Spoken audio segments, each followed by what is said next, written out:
Hey friends, what's up? It is your girl Meg here, and this is the Monday live video.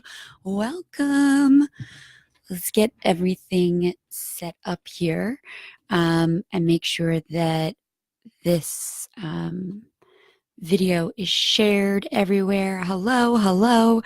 If you are here, make sure Jenny's in the house, Coach Jenny's in the house. If you're watching on the replay, hashtag replay.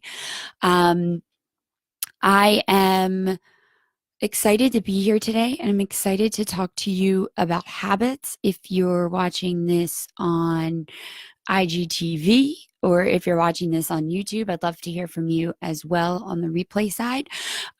But we're going to do this. Hopefully these lives that I'm going to do Monday, Wednesday, Friday are going to be anywhere from 10 to 15 minutes, quick hits of inspiration. And today we're talking about habits. What's up, Sandy? Welcome. And so habits have been really important to me over the years, but specifically in the last 2 or 3 years. I was very loosey goosey in my habits, really up until this year, but specifically 2 years ago when I had to change my entire diet is when habits really came into focus for me. But I think habits are important for a multitude of different reasons, but I really think that your success is based off of what you habitually commit to, maybe not every single day, but throughout the week, right? I'm a big proponent of progress, not perfection, and habits can kind of like take you out of the game if you let them. So, what I want to talk to you about is kind of my experience with habits today. I want to talk to you about how you can integrate some new habits into your life, and then also how you can be gentle with yourself as you go about doing this integration, because nobody is going to be successful with habits if they're just feeling like they're missing the mark all the time, right? Like if you feel like you're not doing it right. But this is a journey, not a race. And so we'll talk about that too. So, habits have been big for me in the past year. There are a lot of things that I changed. So, um, number one, I took myself out of my regular routine, my regular location of awareness, and I moved myself out of Philadelphia for about 6 months. And in doing that, I realized that I needed to bring some habits into my everyday, because if I wasn't bringing habits into my everyday, I was really getting lost in the sauce of what I should be doing. Also, I work from home, I work for myself. So it's not like I'm like getting up, getting in a car and going off to work every day. So habits really fueled my success and how I showed up for myself and my business and my clients. So one of the first habits that I integrated years ago was changing my diet. And, there are reasons why people do not meet success in dietary lifestyle changes, because it's hard, right? But I didn't have a choice. So I became allergic to all of these foods and I had to remove them from my diet. Now I could have kept going and just like dealt with the pain of what was happening, but I knew the only way that I was going to heal my body and really get homeostasis was to take those foods out of my diet. And I did that slowly but surely over a period of time, to the point where now I'm about 2 years in and I have not had, intentionally gone out and eaten anything with dairy, eggs, gluten, nuts, all nuts, including peanuts. And so that was super hard. But then on the other side of that, I was still making a lot of like detrimental decisions that were like not helping my autoimmune conditions, like drinking or smoking cigarettes or, smoking cannabis, like participating in that culture.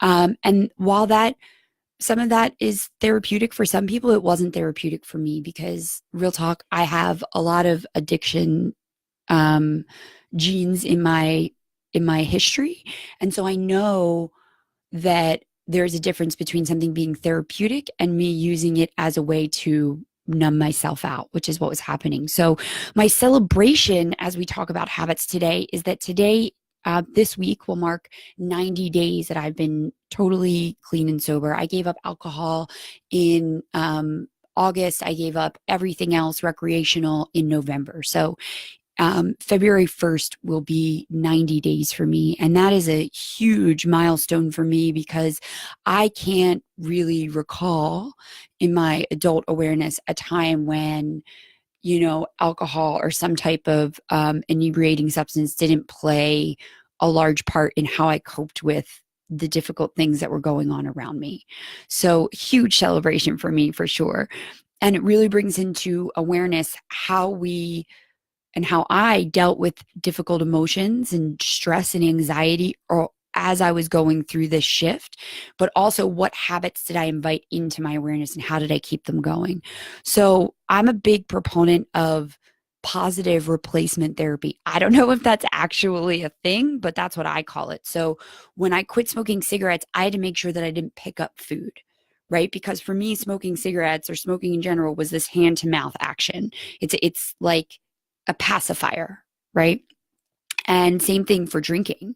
If you guys have struggled with any of this kind of habitual stuff, definitely throw it in the comments and let me know. I'd love to hear from you.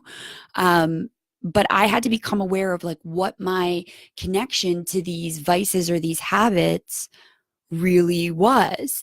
And I realized that it was like this action, right? Like I just have a lot of nervous energy, and it's not always nervous, just a lot of energy that I'm giving off. So if I'm not giving it off to someone or somewhere and I'm kind of stuck in a room or a place alone with my emotions, like, bad news bears, right? So I took up running. And this coming from a person who, real talk, like months, weeks before, was like, I loathe running. I will not run. I am not a runner. Running will kill you. I had all these stories built up in my mind about why I wouldn't exercise. Seriously, I just didn't, it wasn't something I would do. I would go to yoga or do some yoga, stretch here and there, maybe go on like a nice walk outside, but I wasn't a runner and I became one. It's something that I really enjoy doing now. And it's part of like my weekly routine. And so how did I show up to that habit? I found accountability. So that's the number one way that you can start to invite habits into your awareness is to find accountability, whether it's an accountability partner, whether it's an app on your phone, whether it's you writing it down physically. I have a whiteboard in front of me somewhere where you can see it, whether it's putting it in your planner, whatever the case may be. Tracking your habits is going to be really important.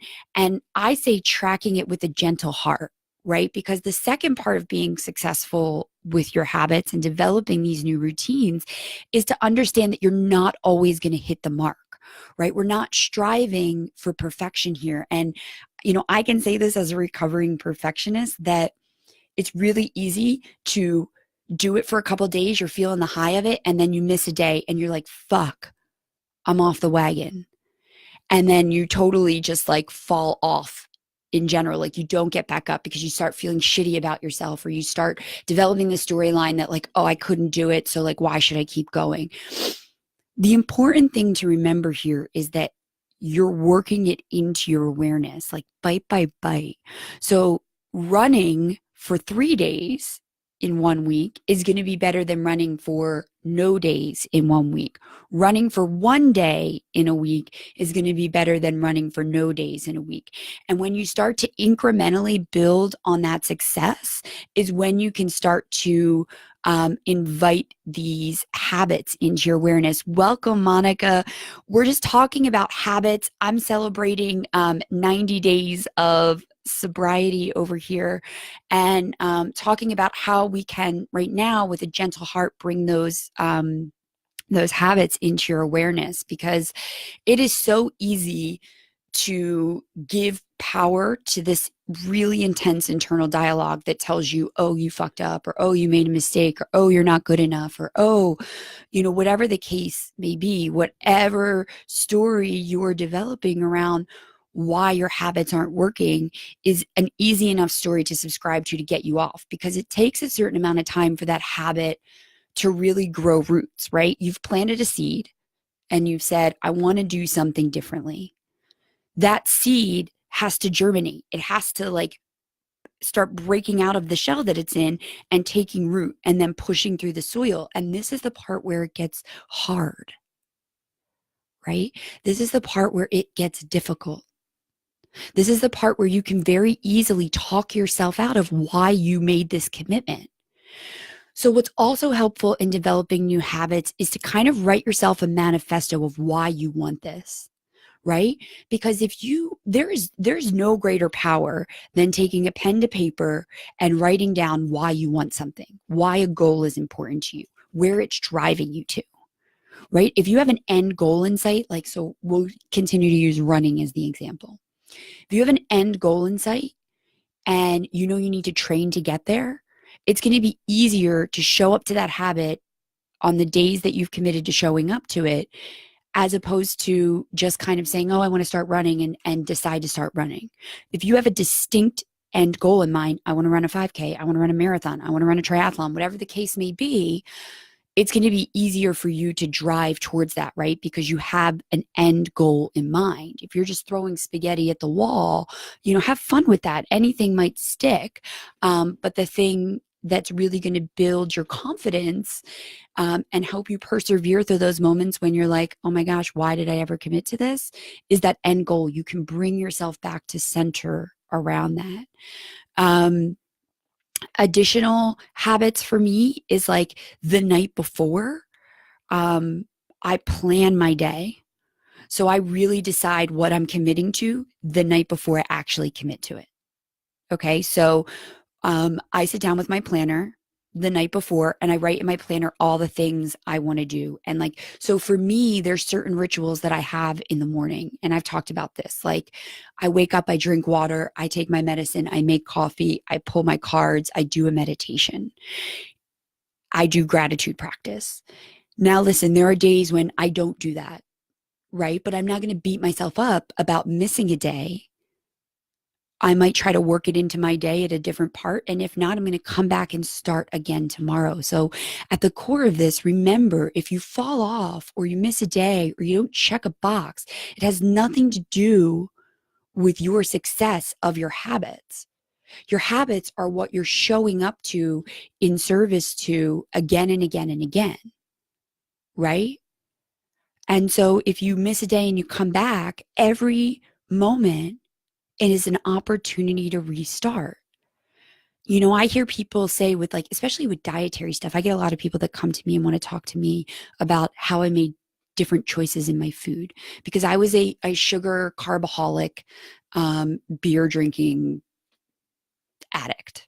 Okay. I ate pizza and listen, I love pizza. I have dairy pizza from time to time. I ate pizza multiple times a week. I ate whatever was put in front of me without thought or without reason. I just loved eating. I now have had to examine my relationship with food in a different way. Okay. And like, how did I change that habit? I changed that habit by just deciding that if I fell off, if I made a bad choice in the morning, that I could come back and make a different choice the next opportunity I had to make a choice. You don't need January 1st to start a new habit. You don't need next week or next year or your birthday or past the holidays to make a new habit. I quit eating all of the things right before Christmas, right around Thanksgiving, Christmas when I started, because I knew if I could make it through that hardest time, that it would be so much easier in the times when I had to just decide. Same thing with this 90-day stretch of sobriety that I've entered into. I did it right before Thanksgiving, holidays, right? I also like had to make some sacrifices. And that's what your habits are going to require of you. They're going to require you to go deeper. They're going to require you to get clear on why it's important to you. And they're going to require you to find accountability. But I know that if you want something bad enough and you set your sights on it, you hone in your vision, you tune into that vibration, that is exactly what you will get back. And it does come back.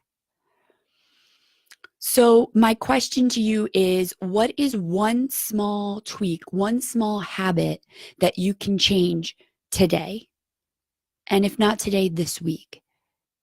And remember that it's bite-sized, right? You cannot eat this whole habit changing thing at one like one fell swoop. It's a giant hot flaming pizza. You need to take it slice by slice, sometimes even bite by bite. And in developing new habits is a certain amount of self-compassion that you need to exercise. You know, a heaping doses of tenderness when it comes to not hitting the mark, and realistic expectations, right? Have a clear vision of the goal you're driving towards and move in the direction of that, and find accountability. And if I can be an accountability partner to you, please let me know. I have a group that I run called Be the Beacon. We're doing things just like this. We're showing up in service to how we can shine brighter in the world, whether that be in your life, in your business. And you can certainly join us. I'm going to add that right to the description here. And if you're on YouTube in the replay, you can see it below. And if you're on IGTV, you can grab that in my profile. Join community. So this community is committed to helping people shine brighter, get clear, and keep moving in the direction of unleashing your greatness into the world. And also in tandem with that, I'm offering free 30-minute mini coaching sessions. So if you want to grab some time with me and talk about how you can develop habits for success in your everyday, in your week to week, in your month to month, grab that session with me. That'll be right down here in the comments. There's a link down there, and you can grab a free 30-minute session with me, and we'll talk about what's cooking up for you. Oh man, lots of comments here I didn't even see. So Ashley says, yes, for me, pick one thing, tackle it. There's a hey. So thank you all for being here, for joining this live stream. And here's to you, rooting in and committing to the things that expand you, being gentle with yourself if you don't check all of the boxes, and continuing to drive forward in the direction of your vision. I am always here for you and always rooting for you, and so is your future. Have the best start to the best week yet. Talk to you later, friends.